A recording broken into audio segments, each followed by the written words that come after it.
Break के बाद इस चर्चा में एक बार फिर से आप सबका स्वागत है। बलजीत बल्ली साहब वरिष्ठ पत्रकार हमारे साथ लगातार जुड़े हुए। बल्ली साहब, अगर हम आंकड़ों की बात करें तो 2013 में 888 बलात्कार के मामले दर्ज हुए, 2009 में 550 के करीब और 2007 में 519, यानी कि ग्राफ लगातार बढ़ता चला जा रहा है। एक चीज ये, दूसरी चीज अगर हम बसों की संख्या की बात करते हैं तो 2011 में 1908 सरकारी बस हुआ करते थे, 2014 में 1664 सरकारी बस, यानी कि 3 साल में 244 बसें जो हैं वो कम हुई हैं सरकारी खेमे में।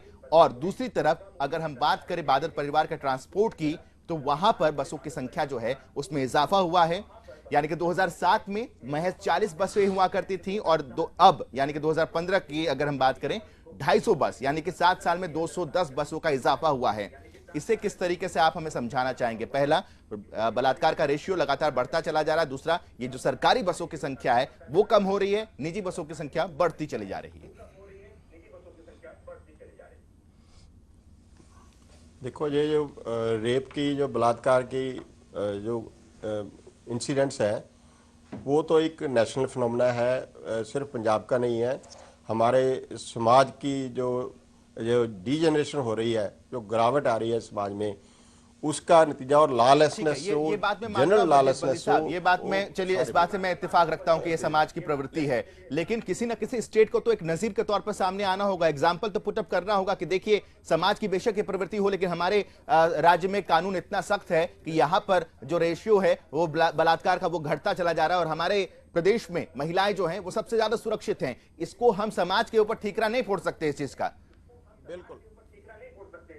बिल्कुल उसके बिल्कुल सहमत हूँ कि जो मैं पहले बात की थी कि एक वातावरण, वो सिक्योरिटी का वातावरण, सुरक्षा का वातावरण और एक एडमिनिस्ट्रेशन का, जो पुलिस एडमिनिस्ट्रेशन का, सरकार का जो डर होता है क्रिमिनल लोगों को, उसमें तो कमी आई है। ये साफ है। मैं पहले भी, आप शायद आप पढ़ते होंगे, हर तीसरे दिन एक डिस्ट्रिक्ट का एसएसपी प्रेस कॉन्फ्रेंस करता है और वो कहता है कि हमने एक गैंग पकड़ लिया।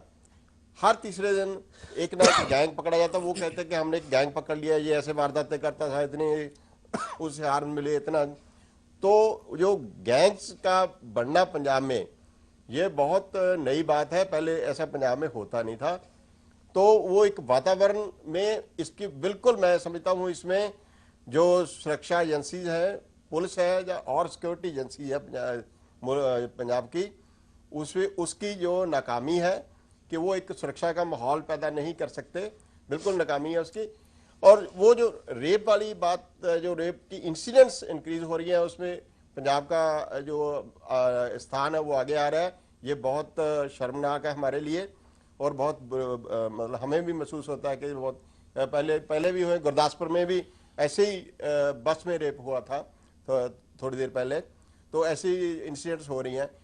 ये इसमें बिल्कुल सरकार की जिम्मेवारी है और सरकार को इसके लिए आगे आना पड़ेगा। अगर देखो, ये जो बातें हो रही है, आज हो रही हैं जो ये घटनाएं, इस पे अकाली बीजेपी सरकार और बादल सरकार, और दोनों पार्टियों का जो अक्स है, जो उनका इमेज है, उसमें गिरावट आई है। उसमें उसका जो पॉलिटिकल इनको जो नुकसान तो स्पष्ट तौर पे हो रहा है। जो इशू बना, ऑपोजिशन के लिए भी मौका मिल रहा है और पॉलिटिक्स भी हो रही है इस पर।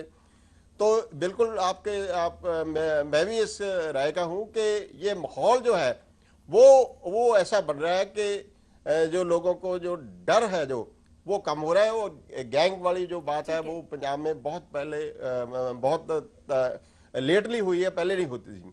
दूसरी बात, जो बसों की बात की है, ये बिल्कुल ठीक है। आप धीरे धीरे सारी हमारी सरकार की पॉलिसी ऐसे कि प्राइवेट सेक्टर को प्रमोट कर रहे हैं और प्राइवेट सेक्टर की जो सरकारी जो अंडरटेकिंग्स है, पीएसयू जो है, जो कारपोरेशन है, जो पेप्सी रोड कारपोरेशन है, पंजाब रोड जो है, वो लगातार घाटे में जा रही हैं। उनकी जो बसें कंडम हो जाती हैं वो मुड़ के बाद में उसको नई रिप्लेस नहीं किया जाता, क्योंकि उनके पास, सरकार कहती है कि हमारे पास पैसा नहीं है। और जो प्राइवेट जो ट्रांसपोर्टर हैं, जिसमें ये आप बादल परिवार की सबसे बड़ी कंपनी है पंजाब में, तो वो हर साल इंक्रीज करते जाते हैं।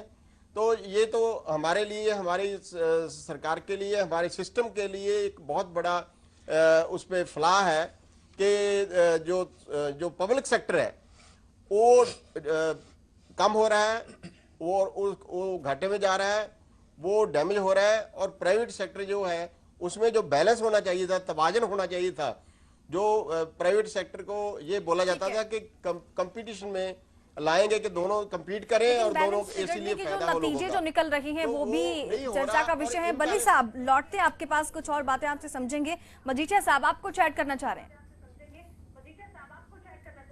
जी, मैं ये कहना चाहता हूं कि पंजाब में जो कुछ हुआ है, जैसे बली जी ने कहा कि इसमें कोई दो राय नहीं है कि सारे इंडिया में ये क्राइम रेट बढ़ा है, लेकिन जो सबसे इंपॉर्टेंट बात क्या है कि पंजाब में कारण क्या है? पंजाब में सबसे बड़ा कारण है यूथ की जो इंटेलिजेंस हुई है ड्रग्स में, वो सबसे बड़ा कारण है, उससे क्राइम रेट बढ़ा है। जो क्राइम अगेंस्ट वुमेन वो भी बढ़े हैं। अब बात यहां देखने वाली ये है कि जब हमारी गवर्नमेंट और हमारे उप मुख्यमंत्री साहब सुखबीर सिंह जी बादल ये क्लेम कर रहे हैं कि हमने 14,000 केस रजिस्टर किया है ड्रग्स बेचने वालों के खिलाफ। अब मैं आपको यह कहना चाहता हूं कि वो ड्रग बेचने वालों के खिलाफ नहीं हुआ, वो तो आज भी प्रोटेक्टेड है उसी तरह से। ड्रग बिक रही है, वो किनके खिलाफ है? जिनको सहानुभूति चाहिए थी परिवार की, समाज की, और जिनका ट्रीटमेंट होना चाहिए था डॉक्टर से, उन पे केस रजिस्टर हुए हैं। और इसे मैं कैसे अपने जो मैंने बात कह रहा हूं उसे मैं करैबोरेट करूंगा, उसे प्रूव करने के लिए मैं आपको एक तर्क दे रहा हूं कि पंजाब का कोई 12,500 के करीब गांव है, और अगर 14,500 केस रजिस्टर हुआ है तो इसका मतलब ये हुआ कि हर गांव में एक से ज्यादा आदमी बैठे हुए हैं बेचने वाले।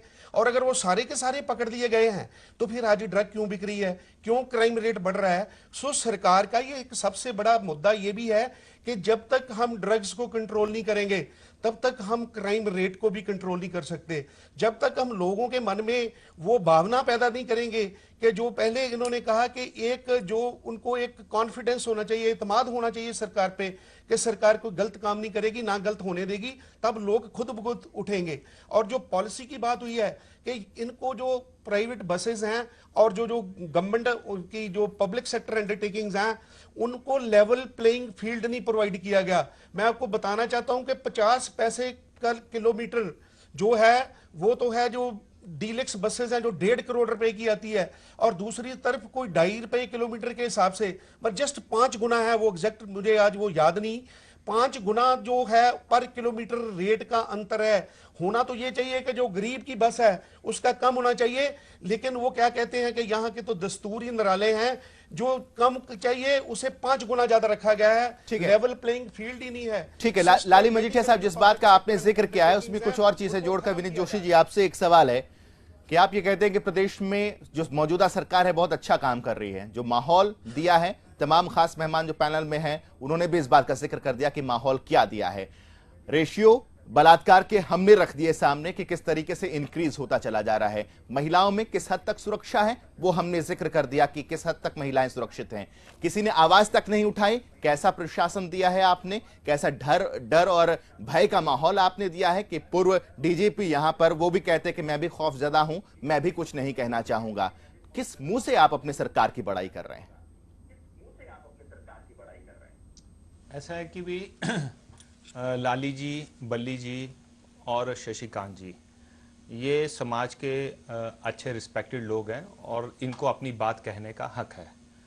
अपनी बात ना सिर्फ कहने का बल्कि अपनी बात को पब्लिक फोरम से भी कहने का इनको हक है। 2007, 2012 और 2007 और 12 के बीच में म्यूनिसिपैलिटी चुनाव, पंचायत चुनाव, 2012 के बाद पंचायत चुनाव और म्यूनिसिपैलिटी चुनाव, इन हर चुनाव में लगातार इन्हीं मुद्दों पे प्रचार होता रहा। ऐसी ही एलिगेशंस हमारे अलायंस के ऊपर लगते रहे और इन सब के बावजूद भी हर चुनाव में लोगों ने हम पे विश्वास प्रकट किया है। क्या जो आंकड़े तो मेरा कहने का आंकड़े क्या गलत हैं? आंकड़े भी विपक्ष की साजिश तो नहीं है?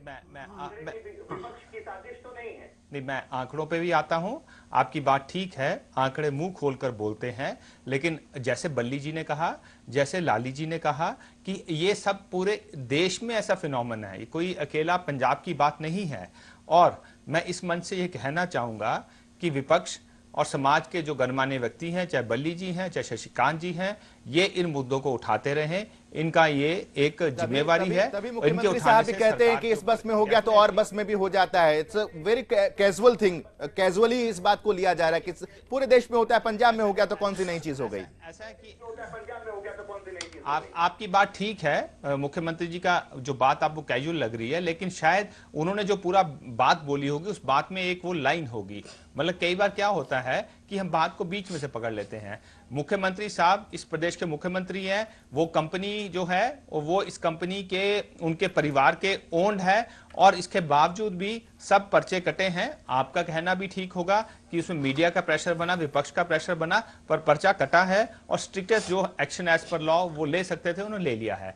मैं पुनः अपनी बात को कहना चाहूंगा और बड़े स्पष्ट तरीके से कहना चाहूंगा कि माननीय मजीठिया जी, माननीय बल्ली जी, माननीय शशिकांत जी और आप भी, आप जो बातें कह रहे हैं वो सच हैं, लेकिन इन सच के बावजूद भी समाज सजग है और समाज जानता है, पंजाब के लोग जानते हैं कि हम इन लोगों के साथ नहीं खड़े हैं। इसी कारण लगातार समाज, पंजाब के लोग हमें मैंडेट देते आए हैं और धुरी का चुनाव तो आखिर में एक बहुत बड़ा मुंह बोलता चलिए उदाहरण ठीक है, है। ये जो कि आने वाला कांग्रेस वक्त किसी बताएगा कि और जनता का कितना समर्थन, कितना साथ भारतीय जनता पार्टी, अकाली दल की सरकार को मिलता है। तमाम खास मेहमानों का बहुत बहुत शुक्रिया इस चर्चा में शरीक होने के लिए। लेकिन इस चर्चा को खत्म करने से पहले एक सवाल उन पैसेंजर्स के लिए भी उठता है जिन्होंने आवाज तक नहीं उठाई। उनकी आंखों के सामने ये दरिंदगी होती रही, ये बर्बरता होती रही, लेकिन वो खामोश रहे। और तभी एक दिनकर की बात सामने आती है। दिनकर जी ने लिखा था कि जो तटस्थ रहेंगे, जो किनारे पर रहेंगे, वक्त उनका हिसाब करेगा। इस पेशकश में अभी के लिए बस इतना ही। दीजिए इजाजत। नमस्कार।